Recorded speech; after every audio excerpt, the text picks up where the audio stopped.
在美国买车没有像大家说的那么恐怖啊！哇，好开心啊！接下来他跟我们推的东西就是一个钱坑，很油的业务都在这边了，就在他的文件上面哦。他跟我们说他不知道，然后他这样子说的时候，我快要气到爆。嗨，大家，我们今天想要跟大家分享一下我们在美国买二手车的经验，因为我们才前2天买到一台。趁还记忆犹新的时候，跟大家分享一下其中的妹妹嘎嘎。在美国买二手车好像很容易被骗哦。有一点。A little bit， 我觉得还蛮特别的这个体验，因为我觉得在美国就是一些比较重大的 purchase 的时候，你会感觉自己好像生活在那种 wild wild west， 就是你很多东西都要很小心，要不然你会被骗。What's crazy is 我们去买车 it was at one of the highest rated quality dealerships too, and still会有东西 like you have to be careful of. So. Yeah， 我们今天这个影片呢，会跟大家讲我们从买车的想法，怎么做功课，然后一直到真的亲自到那个地方去买车之后，跟他们怎么交涉，这样一连串下来，我们会照时间轴的顺序跟大家分享。那其中的很多眉眉角角，我们就会把它塞在里面。我感觉今天这个影片也会很长，大家要有点耐心。如果你要买车的话，尤其是二手车 ，We'll save you a lot of time and money. We'll save you. Yeah， 不要被骗。对，不要被眉眉角角。不是眉眉。有一些台湾观众嘛，可能不太了解美国现在的二手车市场，价钱还蛮混乱的。因为去年汽车的晶片 shortage， 然后还有什么战争啊，造成那个供应链的问题，所以变成说新车产不出来，二手车价竟然比全新的车价还高。所以其实严格说来，现在不是 the best time to buy cars。可是在美国，没有车等于没有脚，对不对？你如果要每天上班，你没有办法没有车啊。Not in LA，yeah。对，尤其在 LA 不像纽约有 subway， 对不对？有地铁，你可以坐去工作。然后我们也评估你的 BMW 如果修起来的话，至少也要好几千块。Yeah，it's expensive to maintain。或者是说我们可以租车的选项，但租车长期下来也不划算。所以呢，我们各个方面比较下来之后，最后还是决定要买一台新的二手车，这对我们长远来说是一个比较划算的选项。Yeah. At some point in life, for every adult, 对不对 you're gonna buy a car sooner or later. 然后如果你是在美国买的话 hopefully be really helpful with you if you have any experience in America, regardless of where you are. 我们其实 before 我们要买这部车的时候Everything happened really fast. 我车突然坏掉，然后其实有很大的问题，然后就把我们摆到一个 position， 就是那我们再投多一点钱去把它修好吗？还是？然后我车已经20年了。来，我跟大家讲多快要做这个决定。他的车是大概礼拜三吧，礼拜三送去给一个 BMW 的 mechanic。那个车子就在他那边2天了，因为他就是需要时间去检查。好，等到礼拜四给我们答复说，好，你这个车修起来可能要好几千块，然后他是建议我们可以考虑一下要不要买新车。我们礼拜五就先把车子带回来，然后我们礼拜五就在讨论这个事情，到底要不要买新车，或者是说要再花几千块把车修好。但是我们后来觉得这个 BMW 我们现在花几千块修好，明年可能也是在几千块，后年也是在几千块，所以这个钱加下去可能就是很大一笔开销。对，所以我们就在礼拜五晚上决定说，好，那我们就来买个新车好了。他觉得说周末是看车最好的时候，所以我们就想说，好，那我们就花礼拜六一整天来做这个功课，去想一下我们想要什么样的车款、什么牌子。我们就礼拜六一整天做功课，做完之后礼拜天我们就杀去看车，我们就一天做功课。但是不建议大家这样做啊，因为我觉得这中间有太多功课要做了。你如果不想要花很多冤枉钱，想要每一分钱都花在刀口上，买到一个你心中理想的车的话，我觉得花时间做功课是很必要的。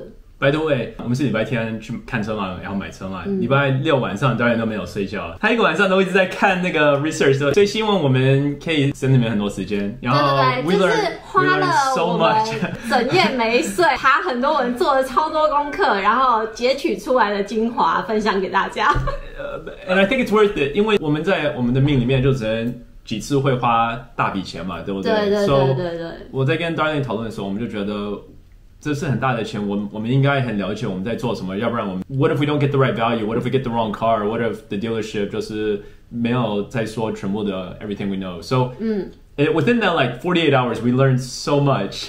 Oh yeah， 买车的第一步，你先要知道哪一种车型、哪一个厂牌适合你。那我们心里的想法是什么 ？Ferrari 啊，Ferrari or a better BMW。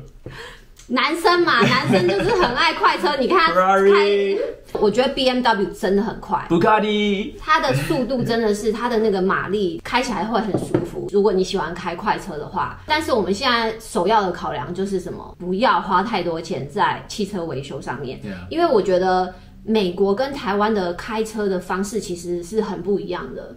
因为在台湾，我觉得你可以开一个很好的车 ，BMW、Mercedes 或者是whatever you think is luxurious, right? 你可以开很名贵的车，然后每天可能跑个假设好，桃园台北顶多40几公里嘛，然后这样来回，我觉得还 OK。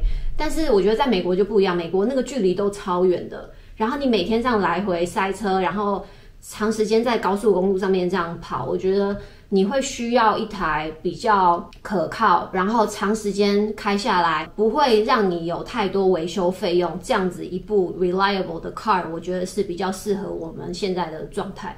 Yeah, and also we both have financial goals 嘛，我们是 we're working towards being able to set up our future。然后我相信也有很多人也是在想 like how do we be really smart with our money？ 我们已经过了那种的 YOLO phase 了，就是我就是要买最好的 BMW， 然后最好的 Ferrari。There will be a time for that, I'm sure. But right now, we just want to be really smart, especially in this economy. I know that sounds really old and boring and like adults, but 就是你越来越老的时候，你越来越会想你越来嘛，对不对？所以我们就聊很多很多，就是 like what do we really want? And is another BMW, another Ferrari really what we want? The BMW maintenance cost is so expensive, and we wanted something that was easy to maintain, reliable, could last for a very long time. Yeah. 我有看到一个表格，它统计10年全部的维修费，最便宜的前5名，第1名是谁 ？Toyota。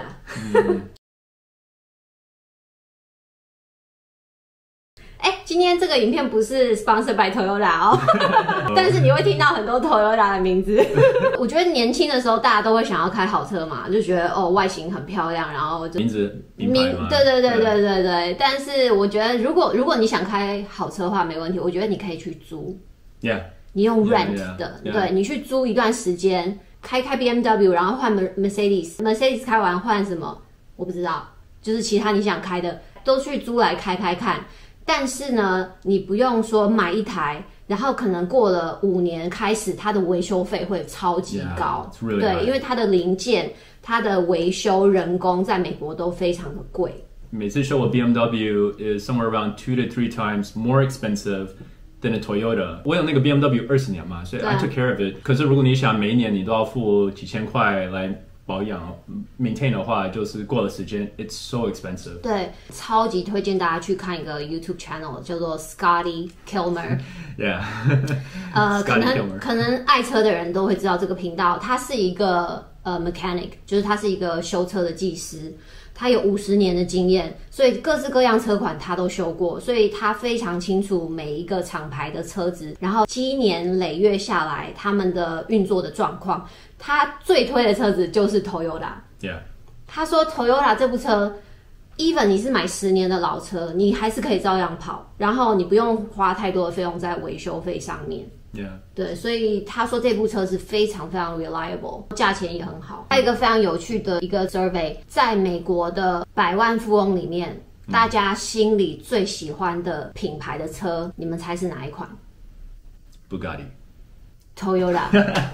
他们这群人是最知道怎么样用他们的钱去换取最大的 CP 值，台湾人最爱说 CP 值嘛，对不对？你如果跟着这一群花钱很 savvy、花钱很聪明的人买东西，我觉得是不会错的。Hopefully. Yeah, hopefully. But 你去看 statistics 也是差不多就是这样嘛，维修费用就是很低，比其他的厂牌来说。对，尤其是欧系的车维修真的很贵。Yes. And if you don't care about money and you don't care about 对，如果你有钱花的话 ，Go for it 你就不要听这个，然后 Make it rain 对，你就去花你要花的钱。For those who 很在意那个 how much you spend， 这个应该可以帮助你们。我觉得选车第一步就已经很重要了，因为你如果心里很清楚知道你要的车是什么的话，你去买车的地方就不会被别人鼻子牵着走。他会跟你说，其实这个厂牌车也很好啊。这个厂牌的车也很好啊，你知道吗？你到那边你就会 undecisive， 没有办法决定。所以第一步最重要就是你知道你要什么样的车型适合你的生活形态，然后你的预算。那接下来呢？好，请问可以去哪里选车？两个地方 I recommend。第一个是 CarGurus. That's one of the most widely used websites out there. And then another one is TrueCar, TrueCar.com. 可是 CarGurus 我自己觉得 was a lot easier to compare. 那还有像 dealership 就是经销商嘛，对不对？还有 CarMax 这个地方呢，它的价钱很硬，就是说它可能会比别的地方再贵个几千块、几百块，但是它的好处就是说你不用去杀价。他不杀，对，不让你杀，他不让你杀，而且我听说你去看车，然后到整个签完合约的时间非常短，大概只要1个小时。所以说这个是它的优点，就是看你自己喜欢什么样的方式。那也有很多人去什么 Facebook 的 Marketplace 或是 Craigslist，这些是就是私人的，就是你直接跟卖家去买。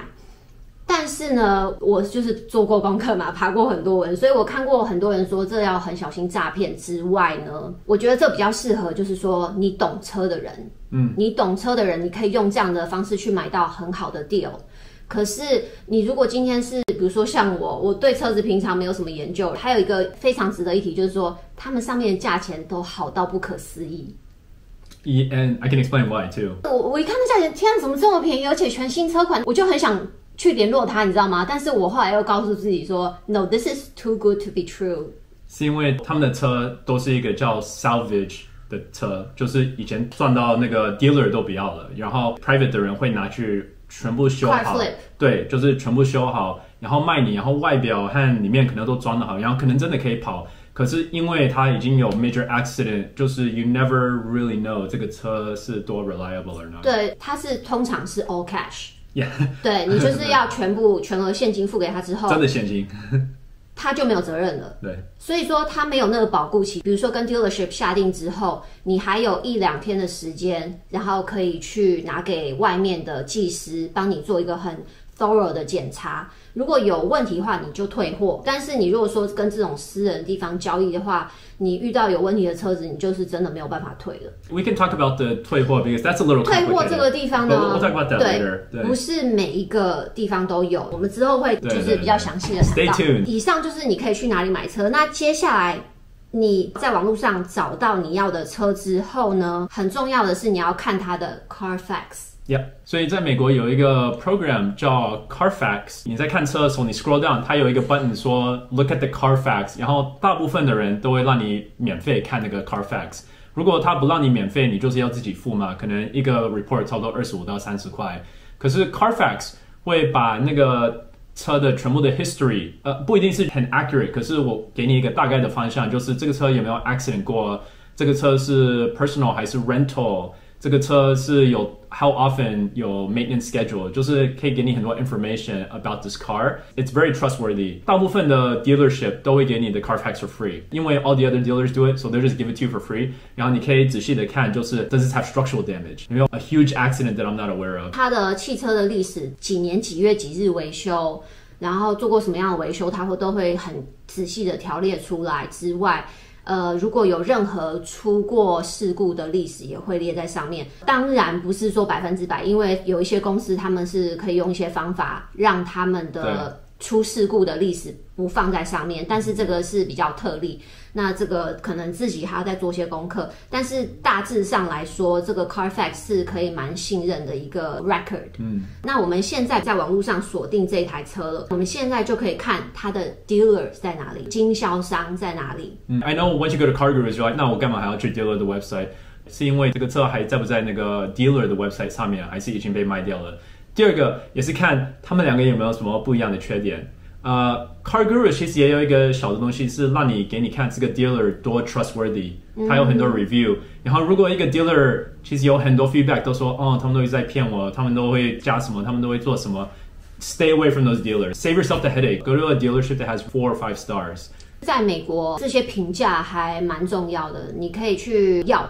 或者是 Dealer Rater 这个东西上面，你可以找到那个经销商里面的销售人员，就是业务里面有哪一些业务是比较好沟通，Dealer Rater 上面都会有他们的记录。Why is that important, Boo? 为什么还要再花时间去找 salesperson 在那个 dealer？ 好，我现在来跟大家说，因为呢，第一，其实他们很会看你这个客户有没有做过功课，他们很清楚知道你到底懂不懂车，他们知道你知不知道哪些费用是不用付的，他们知道你们今天是不是有备而来，他们知道你到底现在是不是想下单，所以说你找一个 rating 好的业务，其实会帮你省很多时间。那等一下后面呢，我们就会用我们亲身的例子给大家看，我们在好的业务上面花多少时间。我们前面的功课都做完了，对不对？接下来的东西很重要，接下来就是一连串的心理攻防战。你在这边就要开始表现出 you know what you're talking about. Oh yeah, before you make the call. Before you make the call, 你就要知道 what questions to ask. By the way.Don't just go to a dealer. 不要直接走进去哦！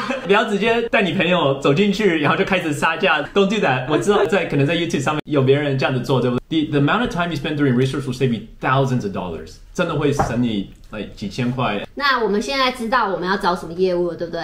比如说 Peter 好了，假设我们的业务是 Peter， 你不一定一开始要说我跟 Peter 讲话，你可以就说 I want to talk to someone in the sales team.Ideally Peter， 因为不知道有时候他有没有工作，还是他已经休息嘛，对不对 ？By the way， 你应该有3-4个 salesman 从 Yelp， 要不然 dealerrater.com， 大家都说work with this person，work with this person。So let's say 我们一打电话，然后是 operator 收到，我会先问 Is the vehicle available？ 然后其实我不会说 Is the 2020还是2021还是2023的 vehicle available？ 我会说 Is this vehicle available stock number？什么什么什么什么，因为这样子他找东西的时候，他没有办法，就是你 show up 的时候又说，你是在讲这个 model 啊，我以为你在讲这个 model， 对你给他直接的 stock number， 然后他会直接帮你找到对的那个 model， 对不对？你问 Is it available？ 他说 Yeah, it's available 的话，你就说wonderful, I have a couple of more questions. Is this a good time to ask？ 好，为什么问说车子还在不在很重要的原因，是因为有一些比较无良的经销商，他们会故意把他们的广告主打车款放在网站上面，然后是很漂亮的价格。对。但是大家要知道，就是说你在网络上看到那个价格，绝对不是你最后 out the door， 就是说你最后 final price 的价格，它绝对会在网上加。当然，最明显就是 tax 嘛，还有一些什么 registration fee。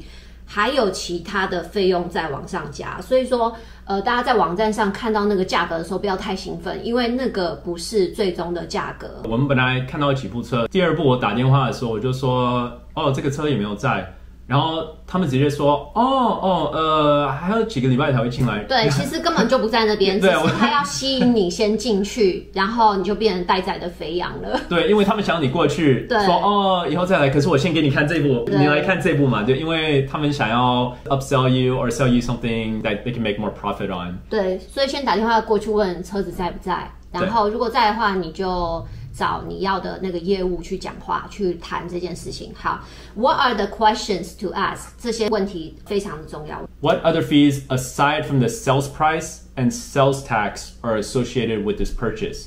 If you ask it like that, two things will happen. 第一个是他会知道你其实知道你在问什么，然后第二个是他会给你比较好的答案。有经验的业务就会知道 ，OK， 这个人知道，通常我们这个 price 外面呢还会再加一些 add on， 还会有其他很多的费用。那他会这样问的话呢，我现在在电话上我就要很诚实的告诉他，如果说这个业务他现在告诉你一个很便宜的价钱，那你真的去现场看之后，他又告诉你另外一个价钱，你就可以跟他说，但是你在电话上不是这样跟我说的，就可以用这个 leverage 去跟他杀价。我们有打电话给一个车。那个车其实离我们很远，差不多3个半钟头。那个车还不错啊，我们在看的时候，可是我们说 What other fees are associated aside from the sales price and the tax？ 他就说了3个东西，然后每个东西都差不多900块。加上去的。他说哦，我们有这个啊，然后还有这个，我们还有这个车子的内装啊，对啊，然后这个，然后就每个都900块，900还要再加2700块在你的 purchase 上面，这个是很重要知道的东西。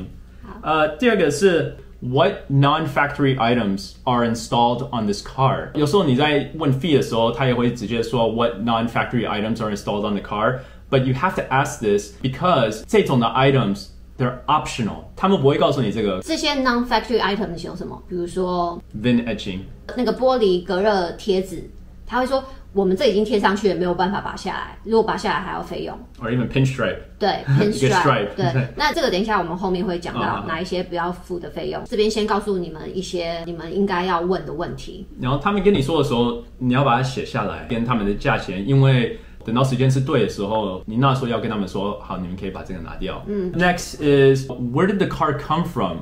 You need to know 这个是从一个 person 买的吗 ？personal 的 car 还是这个是 rental 的车 ？You know, and why is that important, Boo? 其实你从它的 mileage， 你从它的里程数可以看得出来。比如说它是很新1-2年的车，可是它里程数可能已经有40万。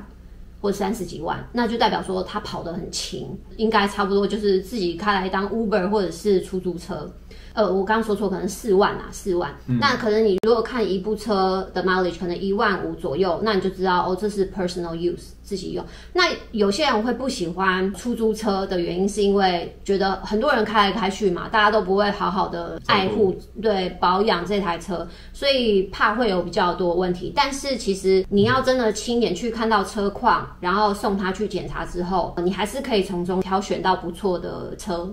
Yeah, for instance, 我们在问的时候，对不对？其实我们要看的车的时候，我们是发现我们的就是从一个 rental company 来。这个东西网站上没有它的 information， 是我老公打电话去问他才讲的。对，大部分会跟你说，可是有时候就是说错嘛，对不对？所以你还是要问。他不是说错，他是怎么做，你知道吗？你会看到他的 owner 的 history 是 one person， 可是其实那是出租车公司。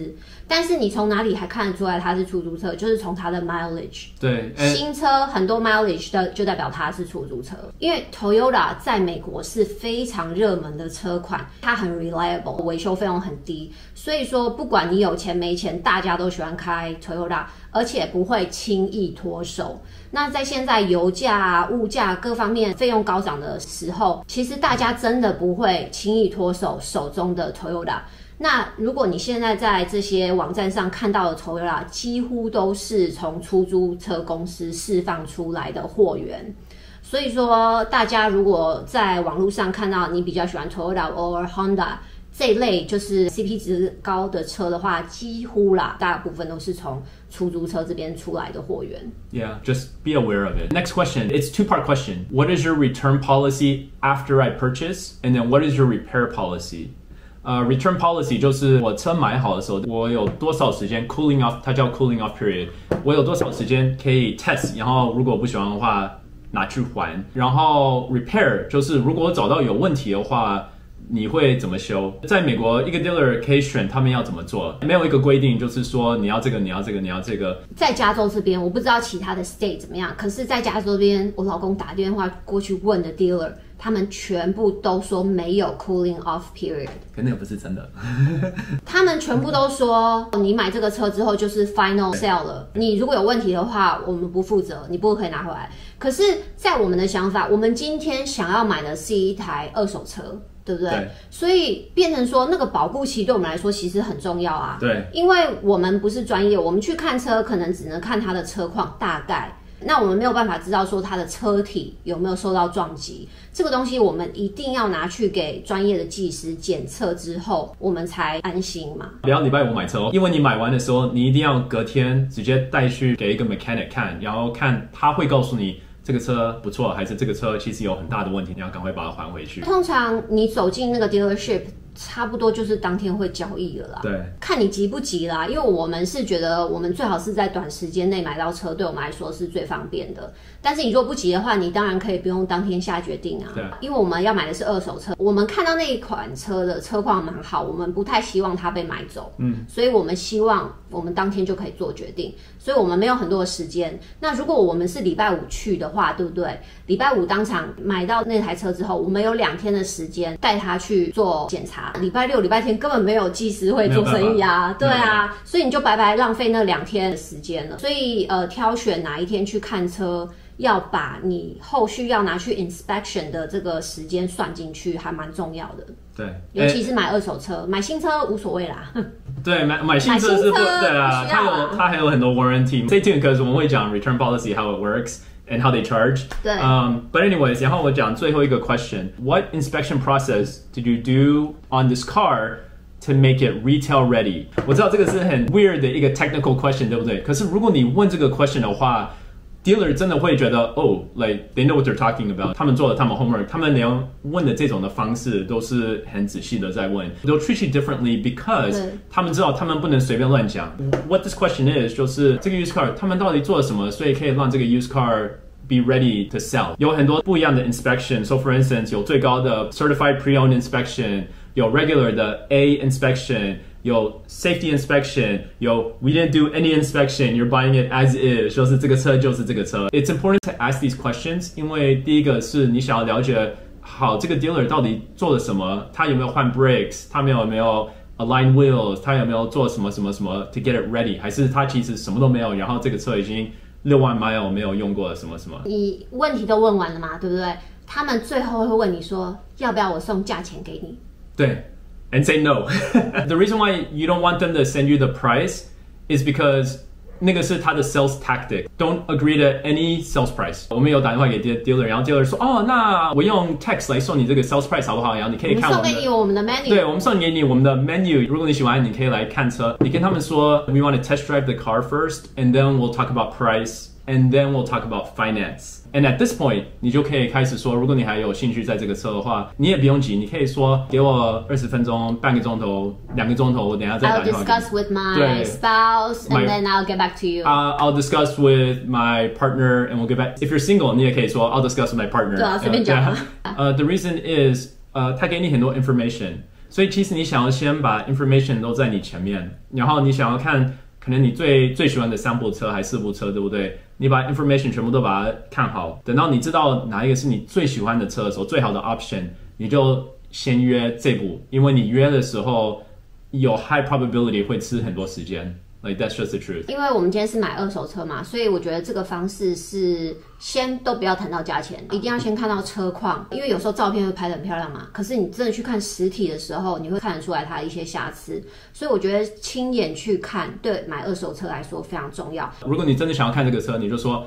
Can I set up a sales appointment with？ 然后你就说你那个2-3个名字 ，Are any of these salespeople available？ 大部分会有1个还2个 available。如果你要问这个问题的话，也是很重要，就是你先看可不可以找到这个人，然后你直接问他们这个6-7个东西。因为如果是一个好的 salesman 的话，他会很了解你嘛，会省你很多时间，然后 not waste time， 就直接跟你说答案。以上问题都问完了之后，你也跟你的另外一半讨论过，你们决定好这台车你们有兴趣去看一看了，那你就可以回复他，你用传简讯就可以，或是 email， 或是打电话跟他约个时间，然后去看车。记得约白天，不要约太晚，因为太晚就没有光线，你看不到车体的瑕疵。假设说你约好时间之后，这个时候呢，你们还是需要做一些功课。第一个，你必须要了解什么是你必须要付的费用，什么是你不用付的费用，这个超重要的因为这个就是 we are talking about like thousands of difference， 哪一些是你车子必须要付的费用？第一个 title and registration fee， 这个是一定要付的。对，这个是 DMV 的一些注册费用，每一步都要付这个。对，还有 destination fee， 这个的话是给新车，就是所谓的 delivery fee。就是车子从原厂那边送来这个经销商这边的费用，通常这个费用是只适用于新车会有这个费用，二手车是不会有这个费用的。所以如果你买二手车看到有这个费用的话，可以要求把它拿掉，除非你是叫他送给你。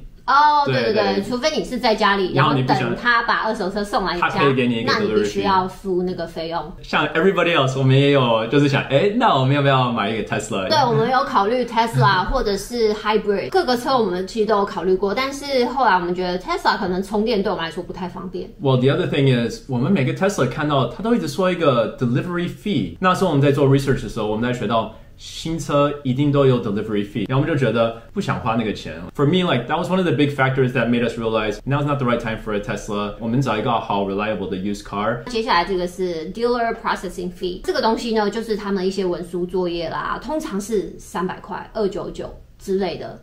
我觉得这个钱就应该让他们赚啦，因为他们帮你做这些文书作业啊，然后去 DMV 申请一些东西，我觉得这个是应该要让他们赚的。那接下来最后一个就是 tax。Yeah. 那这个 tax 呢是 depends on where you live。Yeah. 不是 dealership 所在的区域。不管你去什么 dealership， 他们的 tax is where you live。在加州有很多个城市，每一个城市都有不一样的销售税。可能好莱坞那边就有超级贵的，那你如果往东边一点、南边一点，可能便宜一点。Depends on where you are。我们那个时候有想过，我们如果去一个地点比较便宜一点的 dealership， 会不会拿到更好的销售税的地方？但是后来我们学到，他会问你家的地址在哪里？对，你家的地址在哪里？然后他就马上会秀出来，比如说8.5、9点多、10点多的这个 tax 的 price。对，这是跑不掉，你也不能说随便一个 address， 因为他的 title 会到那边去，所以你一定要跟他说真的实话，你住在哪里。对，以上呢这些都是你必要付的费用。那接下来重点来了，你不需要付的费用有哪些？如果他有一个东西说 ad fee, advertisement fee, marketing fee， 他们说其实你也要付一个 marketing fee， 因为我们 dealership 就是每次都要付这个。That's a lie. Marketing fee 平常是从 manufacturer 会给 dealer 钱，对，会补贴他们的。对，如果你不知道这是什么，你可能就相信嘛，我就是要付这个500块的东西。也有一个就是他们会一直推这个叫 theft protection， 有时候会叫 VIN etching， 也有时候叫 data dodge or theft deter system， 反正就是保护你的车的一个 fee， 然后他们会跟你说，难怪你不怕你的车被偷吗？这是算一个新的车如果你买这个车的话，很容易被偷你买这个的话，就说你车被偷的时候，警察也可以找得到很快在我们的 experience 说，他还说成就是每个月你就只能要付什么什么什么在你的 price 上面，是每个月都要付然后你把它加起来的时候就几千块。汽车防盗的这个东西是很重要，没有错，因为在美国有一些地方比较不安全，车子可能会被偷，有风险。但是呢，你不用花这么多的钱去做到这些事情。它会在那个 paper 上面写 theft protection， 对 theft deterrent system。你只要看到有关 theft 这个字的时候，你可以去看它下面的细项是什么。它可能是 like wheel locks， 那可能光是 wheel locks 这个东西，这个 item 它就收你$200块。但是其实你知道这个东西，你去 Amazon 上面买4颗多少钱吗？$20块。没错，这个汽车防盗这些东西很重要，但是你可以去别的地方买，或者是 even 去外面的 mechanic 的地方，让他们提供你这项服务，会用更好的价钱得到一样的品质。这些东西你都可以去 Amazon 上面买 steering wheel 的那个 lock， 或者是轮胎的 lock， 或者是什么防盗 whatever lock， 对不对？除非 again like 你就是不想去花时间做这个嘛。对啦，如果你有钱花。对，是 convenience 的话，你可以全部都说没问题嘛，对不对？可是很多 video 然后很多 professional 然后他们说这个是他们可以最赚钱的一个地方，然后不要被骗在这边。还有接下来的对，也有一个说我们也会把 nitrogen 摆在你的 tire 里面，因为 nitrogen 会让你的 mileage 比较好。然后比 air 还好，就只能可能65块、100块。然后他还会说，就是在极冷跟极热的极端的气温的时候呢，你的轮胎比较不容易漏气 ，blah blah blah。但是其实呢，我们平常呼吸的 air 里面有大概78%就有氮气了。对，所以你就灌平常的那个气进去就好啦，干嘛还要花另外几百块去灌这个氮气？他们把 nitrogen 摆在你的 tire 里面，跟 the nitrogen in the air 其实就只能是10几%， 10%。这个有差别是对于哪些人来说？赛车选手。Car racing 那个几千分之几秒的那个差别都很重要的时候，那你当然是要用最好的 best of the best of the best， right? You should not be racing with a Toyota, I guess. 有一个东西叫 ADM Additional Dealer Markup。他可能会说 ADM， 他有时候也会有字，就是你不知道这是什么意思，对不对？ Always ask， 直接问他，对，直接说 What is this？ 这是什么？他可能也跟你说的时候，他不会很清楚的说，所以你也可以说 Can you give me an itemized list of what is covered？ 好，那他刚刚说那个 additional dealer markup 那个费用，其实就是你今天去这个经销商看车，你心里有一款特别的车你想看，可是他们那边没有，然后那个人就跟你说哦，这款车因为很特别，我们这边没有，可是我可以帮你调货，可是调货过来要跟你收费用，这个是你不用付的，对，你不需要付任何1分钱，他就可以帮你调货过来。Or better yet，你可以直接去另外一个 dealership 买啊。我们是直接听过一个人，他叫 Chevy Guy， 在 YouTube 对不对？他就是 run 一个 dealer。然后他说，我每天都可以打电话给 dealership， 有时候就是小小的东西，他把它丢上去。For instance， 一个 pinstripe 就是一个 stripe 在你的车上面，对不对？他可能会说，这个已经在车上面了，然后我们不能拿下来，对，拿下来要费用。那个人就是那个，你记得他说他把3个东西都已经在车上吗？然后一个就是一个 cosmetic 800块的东西，我就说，but those are optional, right? You can take those off。然后他就开始。well, I mean, you know, like， 然后我就在那里觉得，我没有想要跟这个人做事，因为他开始没有在跟我讲的 truth。那个 pinstripe 的那个东西，他可能会跟你收200块的费用，但是你去 Amazon 上面买一条10块或9.99美金，你就先买嘛，带去 mechanic 那边，请他帮你摆上去啊。对啊，帮你贴，然后你付个小费给他之类的。然后还有他们也会要求你要付一个 credit life insurance， 有出意外的话，然后保险什么的。但是其实这些保险呢，你去外面你自己的保险公司谈会有更好的 deal。然后最后一个是 dealer prep fee， 他会说。这个车我们帮你洗过，然后也帮你加满油，做的是一些什么 polish， 所以我们跟你收499就好。Oh my god！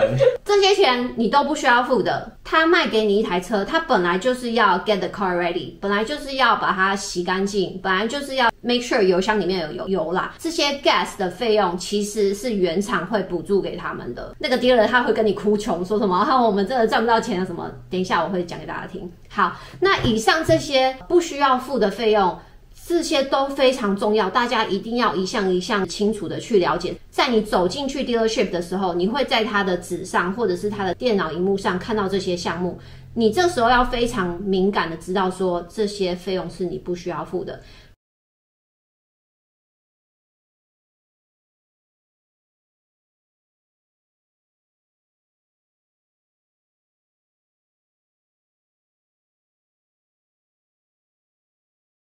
但是什么时候跟他们说我不付这些费用呢？是在最后。对，不是说他带你看车的时候，你在车上面看到那个 pinstripe， 你就跟他说，这个我没有付钱哦，这个隔热贴纸我也没有付哦，不是那个时候。That is not the best time to talk about price。你去看车的时候，对不对？你要 test drive 的时候，你不要一开始就跟这个人杀，说那你可不可以做这个做这个？我知道很多人都很硬，他们就一进去就说我不要付这个，我就只要付这个。可是你不要这样子，因为他们还是人，然后你不能一看到人就跟你说给我这个。对，是一个心理感觉的问题啦。我用那个 YouTuber 的例子，他说你在杀掉这些不必要的费用的时候，它的 timing 很重要，因为比如说你在追求一个女生，对不对？你刚开始你就会带她出去吃饭，带她去看电影，带她去听音乐，带她怎么样？你不会一刚开始就问她说你要不要嫁给我？对不对？因为你不会直接一次见面就单刀直入，然后直接问他这个重要问题，谁要回答你啊？对，你对他很硬的时候，他大部分人都会对你很硬嘛，对不对？所以一开始的时候，你的 focus should just be 这个车有没有我要的东西，然后你检查这个车到底是开的怎么样，有没有什么大的问题，你可以看到什么，然后你就一直把它记下来。等到时间是对的时候，你可以那时候再跟他谈。可是第一个就是先 make sure the car is good, and then go and talk about pricing。好，那我们这些以上这么多重点都了解完之后呢，那你就是已经确定约好时间你要走进去了嘛，对不对？那 before 你走进去之前呢，你在说 before you go to the dealer， right？ before you even go to the dealer， 你要有心理准备，这一整场的这个活动会花3到4个小时。That's normal， 就是这么长哦，你要做好心理准备，你就是要在那里待这么长，所以前一天晚上要睡饱，好不好？隔天才有精神，就是你要带一个很 sharp 的头脑，然后去面对这一切的交易。那你所需要携带的物品呢，就是你要带你的 driver's license、你的 car insurance、credit card、checkbook， 如果你要全额付的话，然后还要带什么？很重要，手电筒，小小的 flashlight， 还有你可以带你的笔电。或者是说，你可以带比如说你在别家的 dealership 看到一个很好的价钱，你就把它印出来，然后带去那边跟他们说，我在其他地方看到这个更好的 price，can you match it？ 不要不好意思，在这个你要带什么你就带什么。我真的是带我的电脑。我本来当然意思说你带你 iPad 就可以啊，可是我的感觉是，如果有什么在 website 的话，我想要立刻给他们看。我也有一个小的 Excel sheet， 都把价钱和那个 rating 和什么都把它写好，因为这样子有什么变的话，我可以一下子就看。It's hard to remember all this stuff， 你知道吗？所以有什么他们说的不太对的话，我立刻可以把它拿起来，然后就说，可是就是在这里嘛。有这个东西可以给他们看是很重要，因为你给他们看东西的时候，他们就没有办法说 no， 他们就真的要看到他们写的东西。对，如果说你自己对车不了解，对不对？建议你最好带一个懂车的人。朋友他买过车，或者是说他会看 contract， 或者说他对数字很敏感。anyways， 反正带一个头脑很清楚的朋友陪你一起去，你们可以互相讨论一下。我们今天有一个共识，如果说他不给我们这个 price， 或者是说他已经加到这个极限，超过这个极限的话，那我们就走人。对。你们两个要有共识哦。对 ，you have to be in agreement。你们至少心里知道，今天你们最多可以接受的价钱是到哪里。如果一超过这个价钱的话 ，then pack your bag and leave。付款的方式你在家里就要想清楚。对，你要知道全额付款对你来说比较划算，还是你现在比较方便每个月有贷款？对，这个东西你在家自己要先算好那些数字。所以你很清楚知道，好，全额付款对我们来说是最划算的，或者是说我现在没有那么多现金，那我可以付多少的 down payment， 然后我可以接受最高一个月多少的利息。但是很重要一点是什么？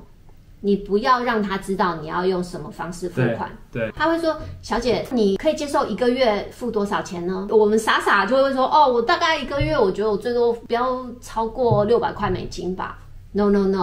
你不要一刚开始就让他知道你要全额付款或者是要贷款。全额付款对车商来说，他们没有办法赚到太多的钱，他们最喜欢的是客人去贷款。对，那你如果一刚开始就让他知道你要全额付款的时候，他就不会给你一个太好的价钱。对，很多东西他不会让你扣掉。对，他会在看车啊，然后跟你在这边闲聊的时候，他会去试探你，他会去问你说，那你们有想要 financing 吗？你们要付 down payment 吗？其实我们那边在看车的时候，他就说，哦，你既然是想要 finance 吗？还是你想要全部付 cash？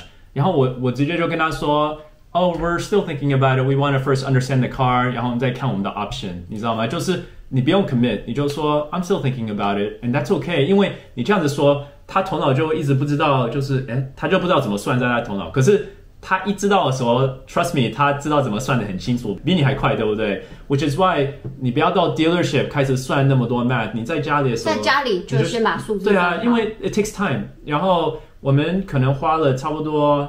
就说1个钟头，就是把 scenario 的把它写下来，然后最后我们就觉得好，我们要用这个方式，因为我们有考虑，就是我们应该全部就一次付吗？还是我们应该就付一半，然后贷款，要不然付这么多，然后贷款。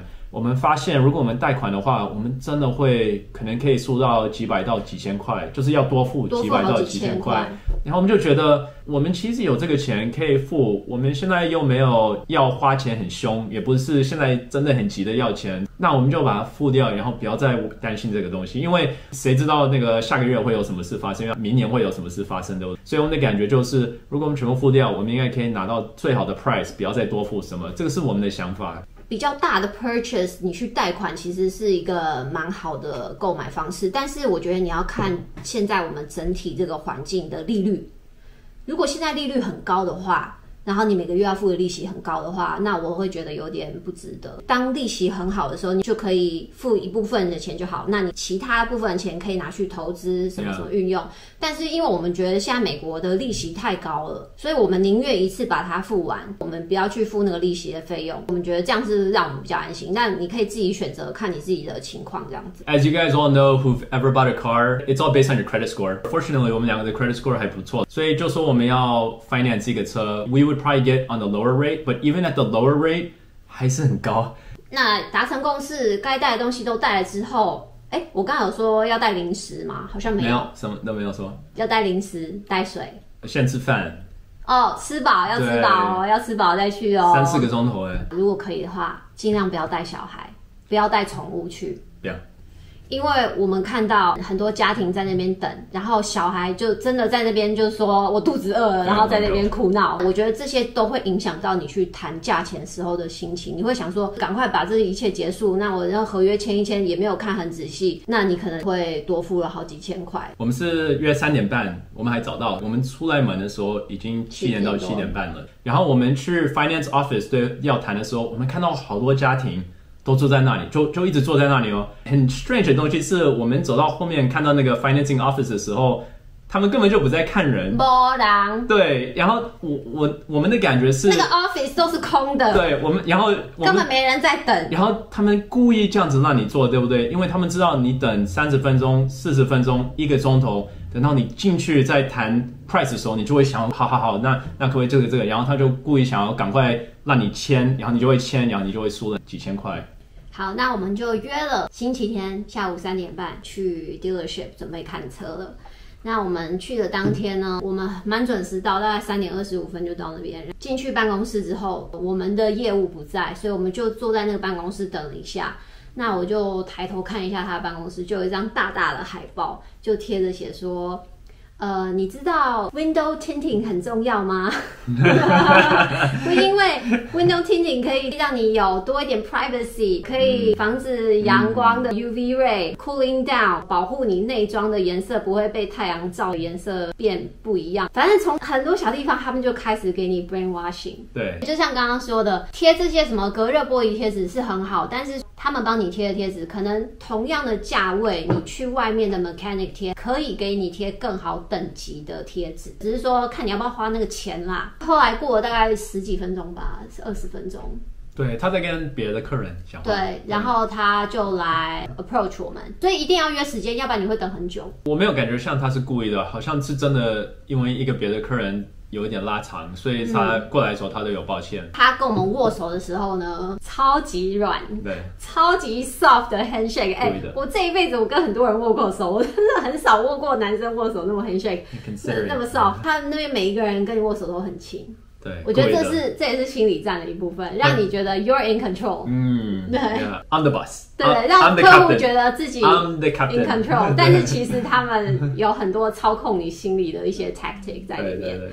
那他后来有时间就直接带我们去外面看车了。看车呢有几个要点，尤其是我们在看二手车的时候，第一个先看外观，是从一个角度看过去，就是看它有没有凹陷啊、掉漆那些哈，我觉得那都是小问题。掉漆那个不会影响到一个汽车它车体或者是它行驶的一个状况的话，那个在我们眼中都不是问题。我们要最主要是要看它是不是泡水车，它有没有出过车祸，这些对我们来说是超级重点的重点。所以我们会先看它一整个外观，车顶、旁边、车尾、车头，看它有没有什么问题。尤其是我们在 Carfax 上面有看到它的 history， 它的左前方有过一点点的小擦撞。对，他说 very minor 的那个 cosmetic 可能就是刮到什么，对不对？ Very minor cosmetic repair。 所以我们的感觉是，如果真的是很 minor 的话，那 no big deal。 可是 what if it's more than minor？ 所以我们一去那边的时候就会很注意，就是那边到底是多 severe 的一个 minor accident。 对，我们比较担心的是说他出过车祸，比较怕说他有撞到车体，那如果撞到车体的话，以后问题就会比较大嘛，所以这是我们唯一担心的点。这边就开始很重要，比如说看有是不是泡水车，你就要看他那个车灯前后的车灯，看它那个玻璃里面有没有水汽，或者是你去闻那个车里面有没有霉味，这些都是很重要检查的地方。什么方向灯啊、大灯那些都一定要开，窗户也要都是没有问题，这些是最基本的。那接下来就是你要打开它的引擎盖，你用手电筒去照。其实我们都不是 mechanic 嘛，我们都不了解里面是什么东西，这是什么线。重点是说，你看里面有没有漏油。对，漏油很明显的，漏油你拿那个灯一照，有闪光亮亮的，那就是漏油啊。除非它真的就是 as is， 对不对？大部分的 dealer 其实会把里面的清得很干净。它清得很干净的时候，你就应该可以看到有什么地方有漏过的东西吧？有没有什么湿湿的？你看车里的下面有没有在漏什么，对不对？对，漏油还蛮重要的。对，你拿着灯，然后你仔细的再看的话 ，salesperson 也会开始觉得，哎，这个那个 salesperson 还问他说：“请问一下，你现在在检查什么？”对，然后我就说：“哦，我在看有没有在漏什么啊。”我晚一点要跟他谈价钱的时候，如果真的找到一个东西，我我希望他觉得我知道我在讲什么。我们当天开着车去，我们就是租同一个车款，就是我们去租我们要买的那个 Toyota 的车款，因为我们想说先试开一下嘛。当天我们就也把我们租的那个车就引擎发动，也把引擎盖打开，然后去听那2台声音一不一样。你要去看的车的时候，你就在 Turo 要不然 Enterprise 你就租一样的车款，你就租一样的车，看，对，你就花那个几百块嘛，对不对？就一天，可能有点麻烦，就是你要去接。可是你这样子的时候，你去开，然后你听，你都知道这个车大概知道它的正常运作下面的状况是怎么样，然后你再去看你要买的车。如果哪里不太对劲的话，你大概就感觉得出来。我刚刚说过，因为我们在 Carfax 看到就是它的左前方好像有修过的那个历史，所以我们比较担心的是说它是不是左前方整个撞凹下去，整个坏掉或者怎么样。那这个时候你就可以去看它轮胎，就是轮胎一颗圆圆的嘛，那车体旁边不是有那个钢板吗？你就去用手指伸进去那个空隙，然后左边跟右边，如果左边右边的空隙都一样，比如说你这样插进去是大概4根手指的宽度的时候，那如果左边右边都一样的宽度的时候，你就大概知道 OK， 那没有被撞过。如果它被撞过，整个车是 uneven 的时候，就很明显那个间距会不一样。后车厢也要打开，然后看下面啊那个边边角角，如果它后车尾被追撞过的话，把那个后车厢门打开之后，它那个边边可能会有变形的地方，或是你后车门打开再关起来的时候，可能它那个缝隙会有弯曲啊，然后4个车门也都看看边边角角，尤其是边边角角，它如果被撞过的话，会有一些弯曲的地方。以上大概都检查完之后，就可以去试开。试开的时候，就是你平常开车嘛，你就是左转右转，然后你要确定是在一个安全的地方，就是你可以踩下去加速，然后看它的车子的性能怎么样，会不会有奇怪的声音还是怎么样的。你在开车的时候，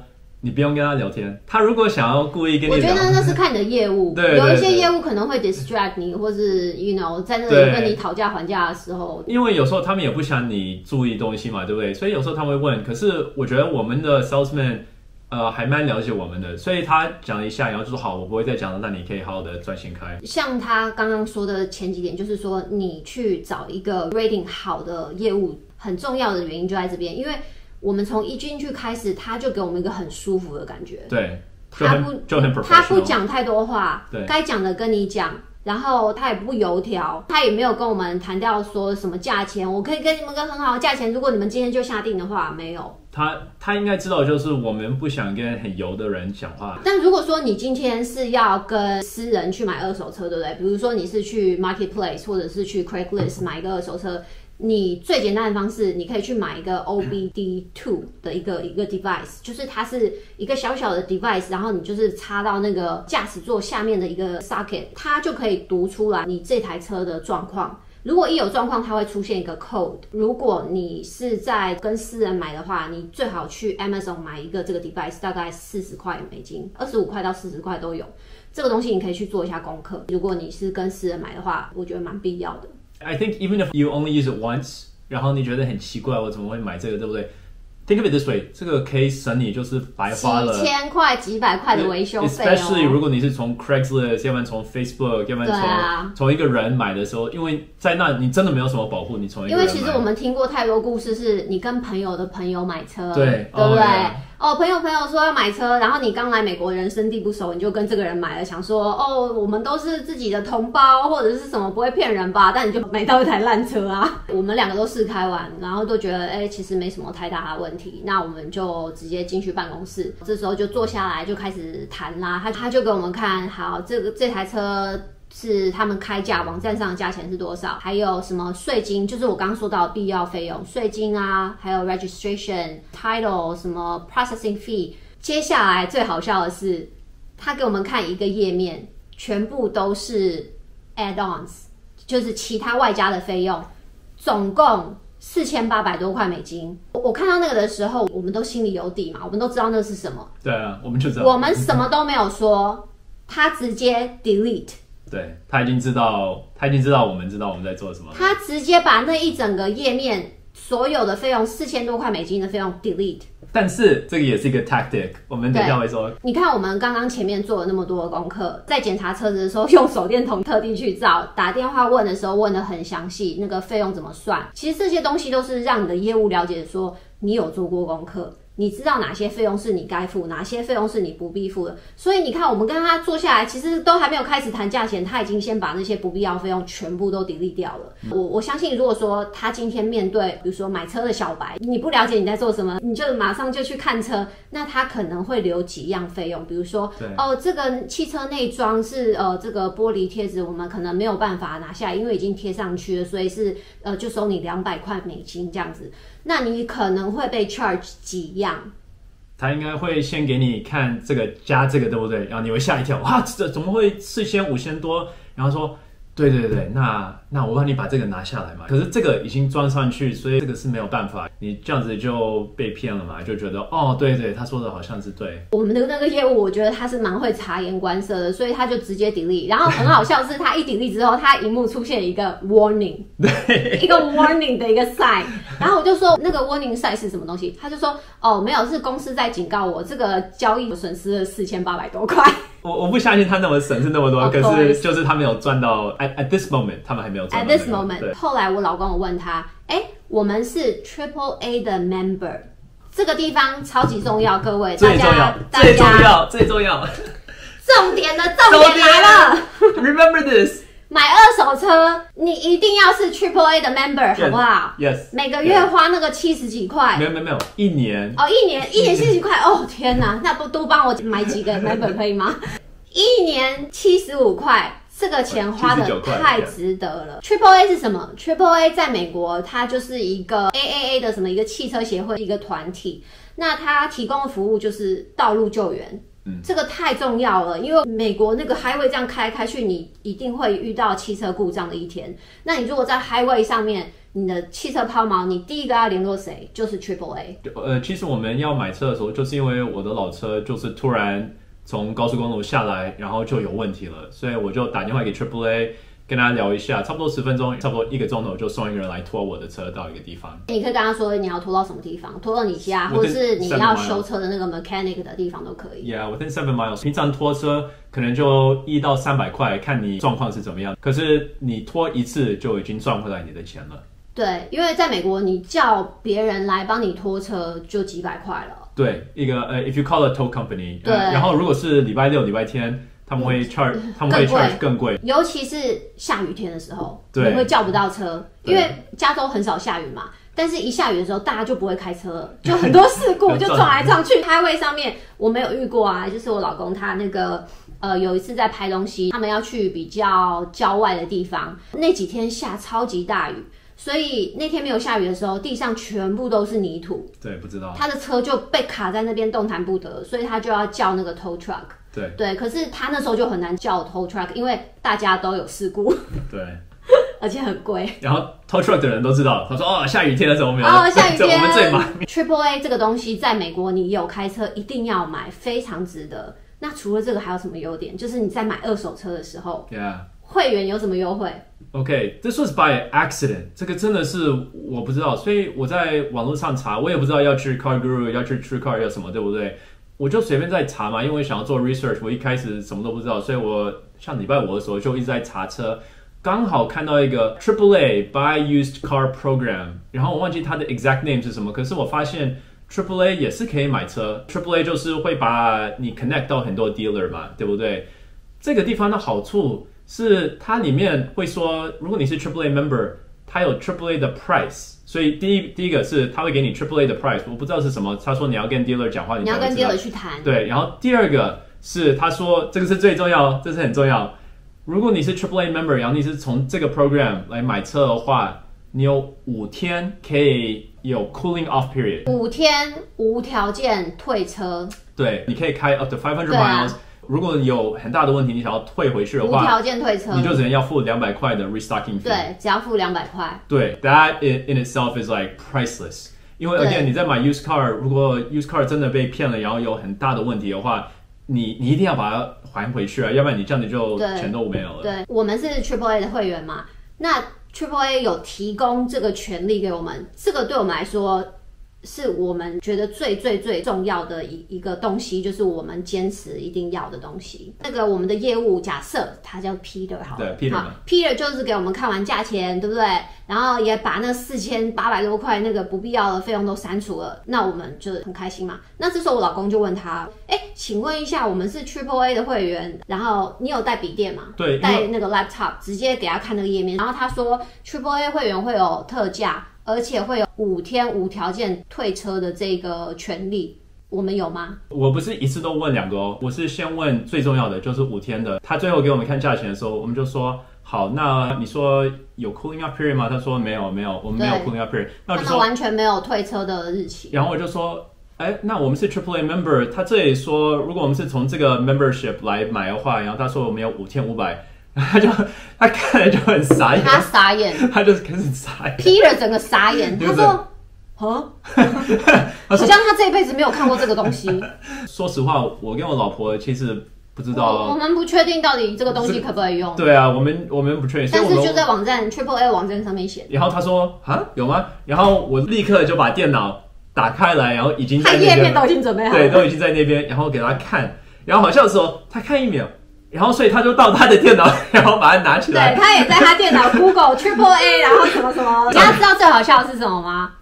他电脑一打开，他们家的车就在 AAA 的第一个页面。对，然后他就点进去，然后就看着，然后又看我的。哦，真的有这个东西耶。好，我去问一下我的 manager。对，然后他就 give me a minute。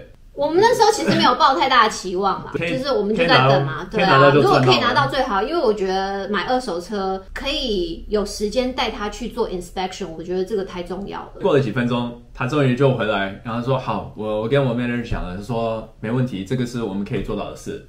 然后我跟 Violet 就很开心嘛，对不对？所以我那时候就说，那你可不可以跟我说真的 price 是什么呢？他又看了我们，然后又看电脑，然后说。好，再给我几分钟，就走出去了，又走出去了，对不对？我们在这个地方的时候，已经拿到这个5天可以 return 的 return policy 的时候，我们就已经觉得赢了，可以。对，其实这是我们最大的需求，就是我们如果可以拿到这个所谓的鉴赏期吧，鉴赏期是我们的 focus。其他价钱多少？因为我们已经知道这是一个合理的价钱，所以我们没有再去杀价。对，所以我们的感觉是好。如果真的就只能再付这个 price tag 的话 ，it's actually a really good price。然后我们就觉得，如果可以再省一点钱的话，这样子也不错啊。对啊，我们是没有什么期待。所以他就走回来，然后他就说，我又跟我的 manager 讲话，然后我们可能可以再帮你扣250到300块。然后我就说，如果你可以帮我扣300块的话，我们就买。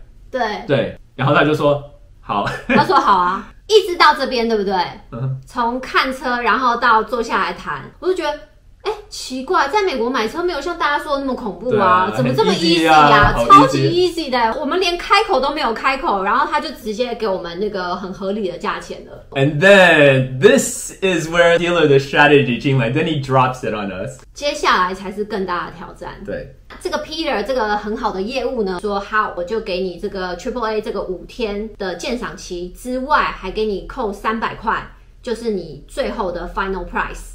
那我们就觉得，Wow, this is so easy。好，然后他说好，那我现在就带你们去对面的 building 去签约喽。我们想说哇，签约了，签约了，就签好了，我们就可以走了。好，我们就进去这个地方。那一进去呢，这个 office 里面就很 busy， 看到很多他们自己的员工之外，然后还有很多家庭买车的客户在那边等。那他带我们去一个像是一个会客室的一个很大的空间，那边就有大概2-3个家庭吧，小孩跑来跑去，然后我就有听到小孩说：“妈妈，我肚子好饿。”大家就坐在那个地方等。那我们也坐在那个地方等。那我们业务就是跟我们说：“好，等一下，我们这边的 finance 的 manager 会叫你们的名字的时候，你们就可以进去。”那我们就想说，那就等啊。结果我跟你讲，一等我们等了40分钟。我们的这个 Peter 他走掉的时候，我就转到 Violet， 然后我说 Darling 你要准备哦 This is where the deal gets done. This is where we have to be really sharp, really careful. 跟我们接应的第一个业务 Peter， 他一点都不像业务。对，他就是很 quiet， 然后你看起来他很诚恳的一个人。但是我们到了这个对面这个 office，你看到那些穿西装的人，你才会知道哦，对对，很油的业务都在这边了。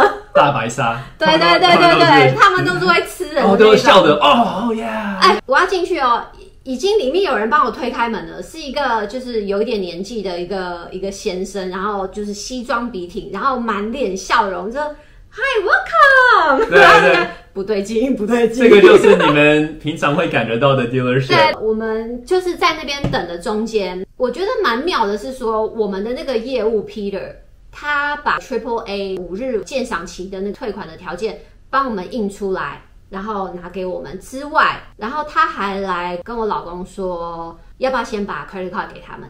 对，这个你要小心哦。你可能已经觉得哦，车已经买好了嘛，对对，都已经说好了嘛，对，好，快点付，对不对？可是千万不要付，你还没有坐下来看到正式合约上的数字之前，都不要给他们你的信用卡，什么都不要给他。这个是一种方式，就是第一个你走不了嘛，他有你的信用卡。第二个是，如果他真的刷的话，那怎么办？就是你还不知道那个签约到底是说了什么，所以我就直接跟他说 ，Don't you charge after you sign the contract? Can I see the contract first？然后他就说 OK， 好，那我们就直接拒绝他，然后他就走，然后他就走了。对，那我们就在那边等了40几分钟，真的是40几分钟之后，然后才有人叫我们进去。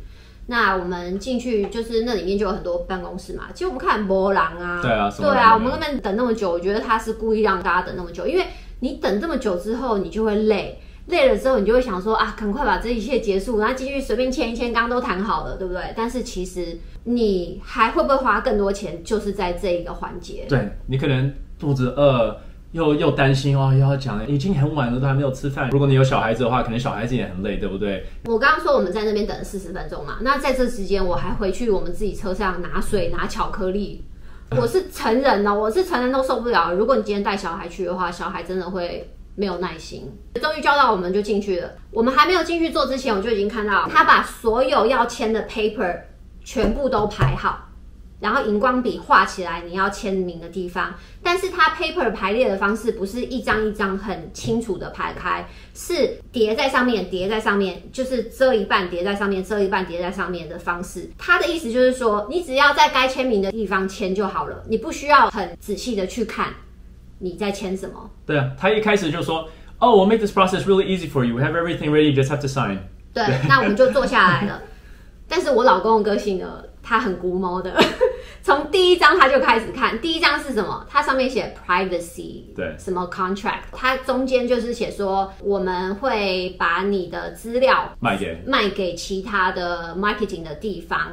那我老公一拿起来，他就说这个东西我不想要。finance 的业务我们叫它叫什么？给他一个比较 snake 的名字吧。什么是比较 snake 的名字？我们这样会得罪一些人。哦，对对对，我们说老王好了，好吧？老王。哎，他年纪不大哦，应该比我们年轻哦，但是就是很油。对，我们就叫他老王，好不好？财务经理老王。对，这个老王呢，就若无其事的拿起那张纸，然后说：“哦，你们不要这个啊？哦 ，OK， 好，好。”那他就转身哦，他后面有一台碎纸机，直接把那张纸放到碎纸机里面去搅烂。对，我的感觉是，这个到底都是什么？如果你可以那么容易就把东西对，这就是我真的要签这个东西吗？所以你要签东西的时候，你一定要看，不要担心多麻烦，不要担心他们会感觉什么 ，It doesn't matter， 这个是你的时间，然后你坐下来，这个是你要签，你要付，所以你就花时间，然后了解一下，然后如果有一个东西就是你觉得这个好像你不确定，直接问他 What is this for？ 然后他如果没有办法跟你说为什么你要签这个给车的话，你就跟他说我不要签这个啊。那他把那张 privacy 的把它弄掉之后，他的第二张 paper 就是说我们是不提供这个鉴赏期的，但是你可以花275块买2天的鉴赏期。所以我们看到这个第二张 paper 的时候，我们就问他说：“我们有 AAA 的这个，为什么我们还要付275块去买这个东西？而且你只有给我们2天。”我们看到那个时候，我们说这个不对啊，因为我们已经跟 Peter 讲好了，就是我们有5天，然后不用付这个250块。然后他那时候就说：“你在说什么 ？AAA？ 这？AAA？ We don't have a return policy, never 。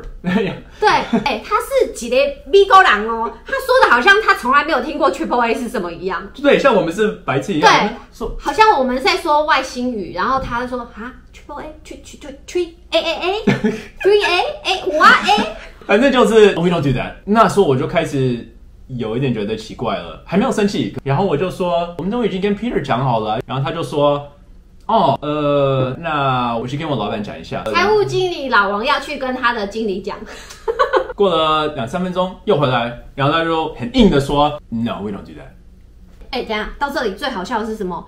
他的桌上有一叠刚刚 Peter 交给他的文件，它上面大大的字就写 Triple A 5-day 的 Return Policy， 就在他的文件上面哦。他跟我们说他不知道，然后他说 If you don't want it, you guys can leave。然后他这样子说的时候，我快要气到爆，对不对？然后在这时候我就说 I want to talk to your sales manager。他就看着我，对不对？说 OK， 他就走出去，然后他一走出去的时候，对不对？我就立刻去拿我的电脑，然后把我的电脑拿出来，然后开始开，准备要打仗了，对，准备要打仗了。再过2-3分钟，老王就跟着一个更老的王，那个应该叫什么？老王，老王跟老王，他那个老王真的是，就真的你看出来很真的油条中的油条。对，在这里很久了，对不对？对。然后那个老王就帮老王打开门，老王就进来，而且他手上有戴很粗的大的金戒指，然后中间有一块玉的那一种。对，然后他一坐下来，他没有对我们笑哦，他一坐下来就这样。So 现在是什么事？对 ，So what's wrong？ 然后我立刻就跟他说，我们跟 Peter 把这个事情都已经讲好，跟 AAA 跟5天可以 return 的东西。Peter 还帮我们把东西印出来，他这里画了，说我们可以做。Peter 还画星星哦。对，那个老王还拿了一个 piece of paper， 然后上面还有一个 description， 就是说5天可以 exchange 500个 mile， 写在他的 paper 上面。然后你的车就是在网络上，现在 AAA 的 website。老王就跟老王说，现在去把 Peter 叫进来。我们就在那边等啊，那我们就眼光余角就看到 Peter 来。Peter 一进来的时候，我就开始跟他说。Peter 给我们这个，你这里写的这个，网络上是做的这个，我不知道你跟 Peter 是怎么样 ，but you guys need to go figure this out。他就看着我一下，然后看着全部的东西，然后3个人又出去了，他们就出去了。他一出去的时候，对不对？我那时候真的很生气，我就说 ，Darling， 如果他们不给我们这个的话，我们就走。对，我们那时候心里有底了，因为我们要买2手车嘛，所以鉴赏期对我们来说是非常重要一个点。那后来我们就等了一阵子，最后老王自己回来了。对，然后老王自己回来的时候，他就说：“好，我们说好了，我们就给你5天。然后他就把 paper 做好，他在写的时候就有一点这个就有一点乱写的感觉，对不对？我说没有，这个是我们不会付什么钱，这里是5天，这个是，然后说对，他还在乱写，对，还在乱写哦，在我们面前乱写，然后终于 term 写对的时候，他就把它反过来给我们来签，拿过来签的时候，对不对？他还说好，你可以签了，然后他指到一个黄色的地方，那个黄色的地方如果签的是我不要这个。就是我不要这个5天，我不要这个 return policy， 然后我就说你可不可以往下滑，因为在一个电脑上面就好，然后他就滑下去，然后终于就有一个说 I accept 这个 terms， 然后我那时候再签，然后我们终于就拿到5天的。对，就是说他们不管给你签任何的 paper， 你都要一条一条去看，很仔细的去看，因为接下来他跟我们推的东西就是一个钱坑，就是所谓的 extended warranty。这个东西你一不小心就会花几千块。对，他一边在 print contract 的时候，他的电脑在我们前面又开始出来很多 option， 然后他就开始说：“好，我来告诉你这个什么什么什么，然后为什么这个钱会对你好。”说到第一个方案的时候，他就说：“如果你们是 AAA member 的话，你们会享有这些，你可以省最多钱的。”然后我们就想说有没有听错？他刚不是不认识 AAA 吗？怎么现在又认识 AAA？ 现在又说 AAA member 有这些福利？他说：“因为你是 AAA member， 对不对？你有 special pricing。”然后我们就在那里，我们就在听他讲。我那时候已经很生气了，所以我就在那边不说话，然后让他讲完。这个 extended warranty 这个部分呢，是很多人会花很多钱的地方，因为大部分人不了解。那你可能已经跟车商谈到一个价钱，他可能说好，给你杀1000块，给你杀2000块。那你们在签合约的时候，他就说你需要这个 warranty 哦，这个很重要哦，那你就不知不觉又花3-4千块，等于说你那个杀价都已经还回去了。好，那这个 extended warranty 是什么？就是说加期的这个保固，那它有分2种，一个是 OEM 的 warranty， 就是说原厂给你的这个加期的保固，另外一个是 aftermarket 的保固。Aftermarket 这个保固要非常小心，因为它就是第三方的 insurance company 来给你的保固。那通常这种东西呢要很小心，是因为这种第三方的这种 insurance company， 他们的目的就是要赚钱，所以其实你有很多事情发生的时候，他会跟你说这个东西我们不 cover， 所以说你有保跟没有保是一样的。然后再加上他们这些很多是小公司，那可能你保了一阵子，他跟你 promise 说，如果你前5年都没有事故发生的话，我们就把这几千块退还给你。那你5年过后要去找他们的时候，公司已经倒了。因为这是我爬文看很多人的经验分享。那所以说，大家在做这个 extended warranty 的时候要非常小心，但是不是叫大家说都不要买，因为我们今天买的车是 Toyota， 我们知道它开个10几20年都不会出太大问题，不像是欧系的车，可能 BMW， 我觉得 BMW 这种欧系车维修起来超级贵的时候，你可能就要考虑就是买你需要的 warranty， 我觉得是有必要的。他在卖你 warranty 的时候，对不对？他会做2个东西，一个是那个 warranty 还会有2、3个东西在上面，不一定是 warranty 哦，是像 anti theft， 可能是保护你的。他会把之前那个我们刚刚说你不需要付的费用加到这边，又回来了，又回来，对。可是他会可能会用不一样的名字，他用不一样的名字，对。然后他说可能是保护你的椅子啊，要不然是保护你的轮胎，什么 paint， 什么 protection 啊，window tint 啊， protection， 反正都把它摆在一起嘛，对不对？所以第一个是他会把很多东西又摆在一起哦，然后又说因为你是什么，我可以给你最好的 price。第二个方式他会做是，如果你是做 financing， 他会把它说的很细，就是他说其实每个月你就只能要付，你只要多付这些钱，对，就只能10块耶，就我这个多2年的这个保固哎，我必须说老王他的演技真的是蛮到位的，对啊，因为我老公跟他说我们不需要这个什么 theft 的什么 protection 的时候，他说 why？ 你不车被偷吗？你不需要 alarm， 你不需要这个 why？ 我问你啊，这个对你不重要吗？你不怕车会被偷吗？他说这是新的车耶，新的车不是对你很重要吗？然后我就在那里，然后就说 No thank you。不管老王说什么，我老公说 No thank you No thank you No thank you。但是最好笑的是，他一直在问你，你一直说 No thank you， 对不对？结果老王给了一句什么？你说？老王就说，那如果我把那个 manufacturer warranty 拿掉，然后再拿掉1000块呢？然后那时候我听到的时候我就可以啊，你要拿掉1000块 ，Let's talk。然后他就看着我1秒，然后就说 I can't do that 。我就在那里觉得 What do we do？ 我觉得老王从头到尾都在冷笑喂。对，他就是给我们一些他没有办法做到的 promise， 然后我们音响的权利他要拿走，他给我的感觉就是这样。就是他这里很油的地方，他很会糊弄你。如果你真的不知道说哪一些是你应有的权利的时候，然后你没有很硬的去跟他坚守底线的时候，他真的是很轻易的可以把你糊弄过去。我会说这个是一个可能对很多人很不舒服的地方，对不对？可是第一个我已经很生气了，所以我就不跟他客气。可是第二个是因为我们2个进去的时候都已经做了功课，都已经知道他会怎么做。就是见到这个人的时候，他就是一直想要卖，一直想要卖，然后你就是要很 patiently 就会跟他说 No thank you No thank you No thank you That's all。 对，当然要知道他 offer 你的是什么嘛。如果你觉得你不需要，你就把它拒绝。那最后给我们看的 contract 上面的明细呢，我们很仔细的检查，就是我们该付的费用都在上面，不该付的费用都没有的时候，我们就已经准备可以签名了。对，但是这里他又做最后一个让我就是觉得很不舒服的地方。 contract 很长，对不对？他把它一次印出来，他说我知道你要付 cash， 对不对？cash 不是真的现金， cash 是像 credit card 跟 check。 他说我们 credit card 就只能可以收那么多，然后其他的你要给我们一个 check。 他就把它印出来给我们，然后就说好，你 sign 就可以了。然后我就觉得奇怪，为什么这个说每个月还要再付什么什么多少钱？这个很大的桌子就是一个电脑萤幕，然后我们是直接可以拿他们那边的笔去签名。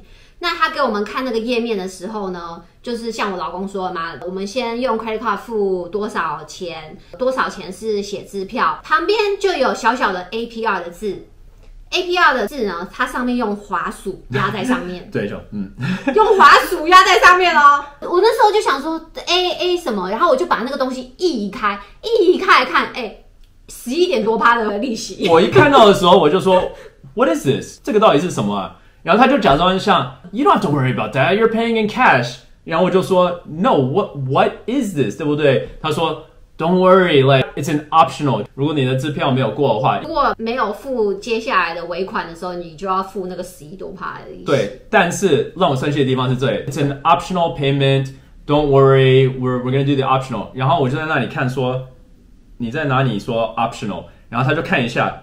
然后他说：“哦，在这里有一个很细的 section， 对不对？”然后说：“哦，it's right here。”然后他开始又在写这边，然后又在写这边，然后就是在说，如果我们的 check clear 的话，我们就不用再每个月付这个利息跟这个 payment 和东西。然后其实，在最上面我们看到是，如果我们是每个月 finance 的话，要多付好几千块，真的是可以再买一部小车。我的感觉了。我是觉得他这个老王。这个财务经理老王很不 professional， 我相信他在这个 building 里面 ，this is all he does， 对不对？他就是专门跟客人 go over 他们的 contract， 然后看这些 terms。我觉得他整个流程下来，就是给我觉得他很 sloppy。他应该要知道很清楚知道这个合约是怎么写，那如果有变动的时候怎么更改。但是他都没有，都是我老公要提醒他说，这是什么东西？你怎么这样写？我们这个日期不对啊，就是要一直去盯他，然后他才会改。他每天都在做这个，我不相信他每天做这个会不知道这个 contract 这个部分是要这样写。这个就是他的方式，就是让你不小心签到一个你没有想要签的，所以他终于把它改好的时候，那时候我才又看了一次全部的东西，然后还问说这个是什么意思？这是什么意思？问完的时候，我们就开始 final 的，就最后真的可以签名了。对，确定数字都没有问题，我们坚持的我们要的权利都有的话，到最后也是一样，电脑也跳出来，就是他这个交易损失$5000美金。所以你看哦，前面之前那个业务 Peter 损失4800多块，然后再加上这个财务经理老王这边损失$5000美金，所以两个加起来，快要1万块美金哎。如果你真的没有做功课的话，你进去可能会多加个几千块美金。你忘记一个东西，就是他跟老王回来的时候又扣了200块。那是 AAA 给我们的价钱啊。对啊，没办法啊，因为 AAA 的网站上就很清楚的写着 AAA 会员有什么样的权利啊。对，在美国这个地方 ，you need to fight for your right。对，一定要，这个是你要自己去争取。最后我们 contract 都 sign 嘛，最后财务经理老王对我们说什么？你们是不是做了很多功课？你是不是在生气？对，他说 You're angry at me, aren't you？ 我就说 No， 可是心里面想废话。我们今天不是教大家是怎么去杀价，然后杀到见骨，不是，因为我们两个其实是不会杀价的。我们是觉得说，你开出来的那个价钱很合理的话，我们就愿意付这个价钱，再加上合理的费用，像 tax 什么必要的费用，我们都心甘情愿付。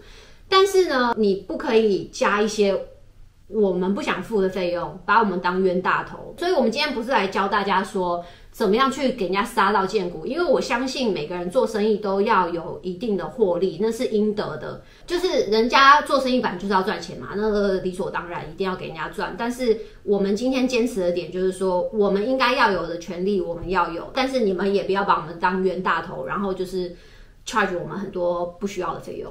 对，我会说我很 grateful， 就是我们礼拜天去的时候，我们礼拜五、礼拜六真的就是花好多时间，就一直看 YouTube video。我们到最后1分钟早上打电话的时候，都还在看要问什么问题，对不对？所以这个不是像我们，这不是我们本来就知道，我们对车子一窍不通。对，但是现在你在 YouTube 上面可以找到 any answer you want， 至少我觉得我们没有花到不该花的钱。对，我的感觉是买车买房子就有几个东西真的是很大 ，it's worth 就是花几天的时间，好好的很了解你要做什么。然后如果你不是那种人的话，你也可以找一个朋友来跟你去谈，找一个好的朋友，就是你 you can have a plan。对，因为我的个性是那种比较不喜欢跟人家起冲突的，所以我老公在那边跟他针锋相对的时候，我从头到尾都在傻笑。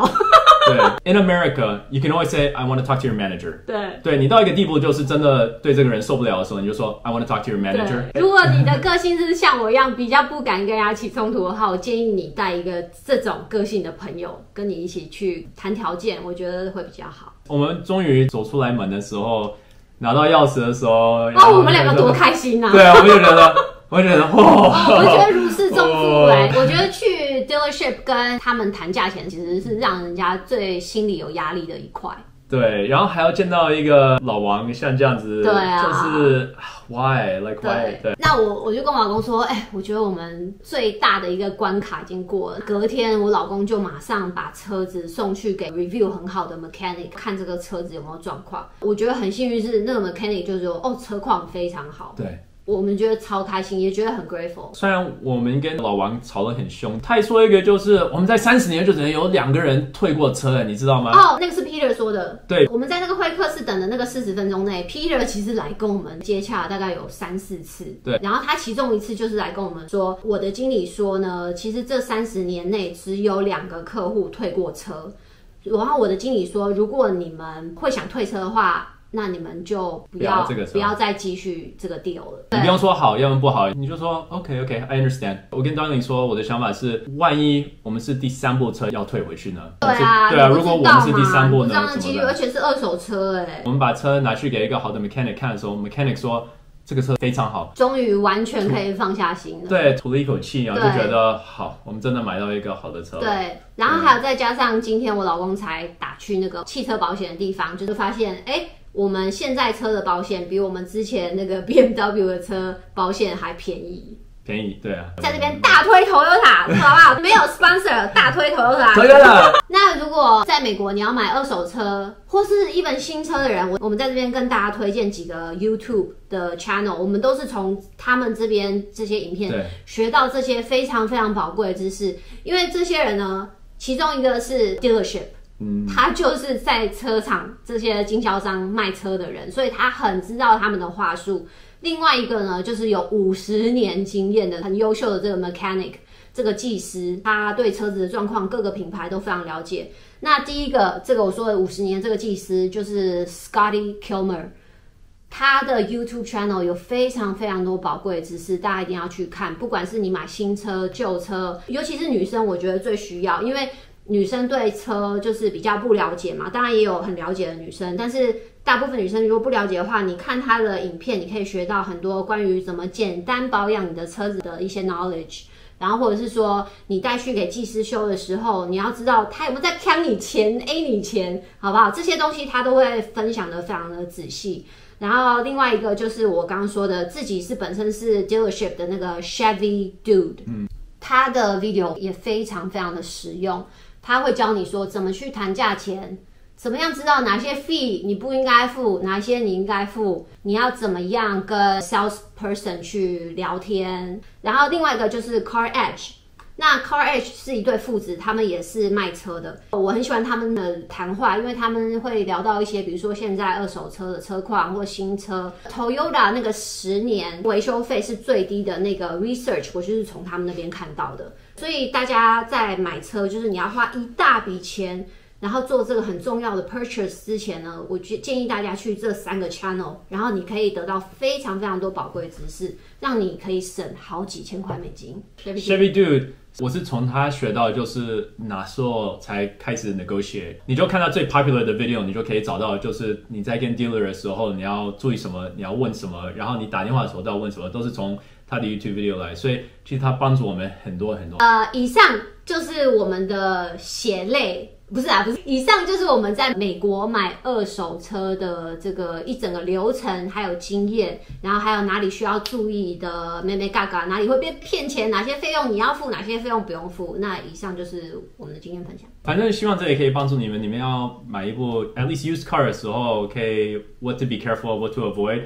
当然，关于 financing 的时候，我建议就是你去看其他的地方、其他的 channel， 要不然其他的网络的站，看怎么对付 financing 的方式，对不对？因为不是每个人都是全部 cash 就把车买好，我们没有那个 experience， 所以也不太想要说就是应该怎么做。可是我觉得从我们的经验的话，就是 I'm grateful for what we learned， 然后 I wish 就是也有看到一个 video 像这样子说 ，do this, be careful of this。整个买车的流程很长嘛，从你最前面你要怎么决定要买车去哪里找车，然后怎么找经销商，然后一路怎么打电话问话约时间，然后一直到最后签约，这一整个流程真的是让人家心理压力很大。我们就是把所有我们看到的 videos 我们都写重点，再加上我们买车经验，我们的目的是可以做一支非常有用的影片。给想要在美国买车，你可能不知道从哪里开始的人，希望对你们会有帮助。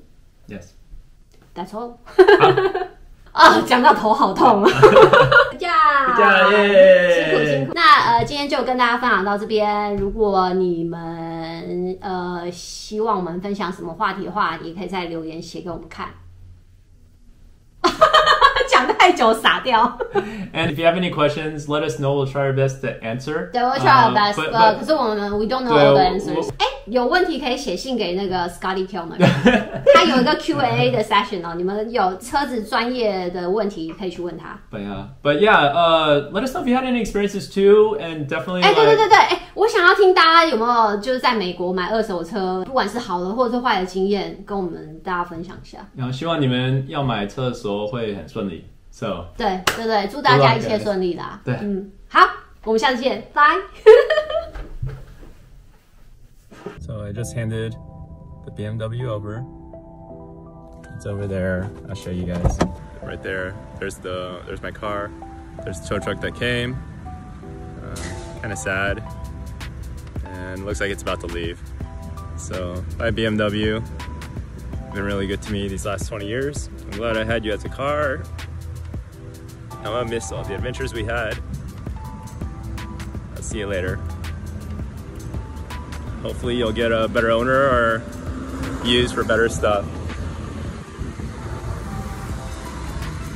Yeah, so thank you BMW. I'll see you later. I hope she finds a new home.